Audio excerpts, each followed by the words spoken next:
North പറവൂരിൽ വീടിന് മുകളിൽ കയറി ആത്മഹത്യ ഭീഷണി മുഴക്കി യുവാവ്. മാനസിക വിഭ്രാന്തിയെ തുടർന്ന് പരിഭ്രാന്തി പരത്തിയ യുവാവിനെ north Paravur fire and rescue officer സുരക്ഷിതമായി ആശുപത്രിയിൽ എത്തിച്ചു.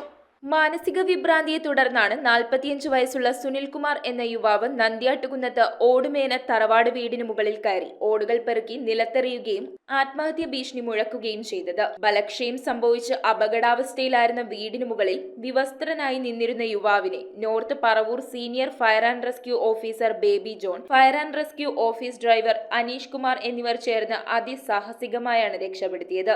ശേഷം പോലീസ് പാർട്ടിയോടൊന്നിച്ച് ആശുപത്രിയിലെത്തിച്ചു. News bureau, Paravur. Deepavali bonus വല്ലതും കിട്ടിയോ? എന്റെ മോള് എന്റെ നാട്ടിലെ ആദ്യത്തെ പൈലറ്റായി. അവളുടെ അഡ്മിഷന്റെ നേരത്ത് എനിക്ക് കൈത്താങ്ങായത് മണപ്പുറം ഗോൾഡ് ലോണാണ്. മണപ്പുറം ഗോൾഡ് ലോൺ പണയം വെക്കുന്ന ദിവസങ്ങൾക്ക് മാത്രം പലിശ ഈടാക്കുന്നു.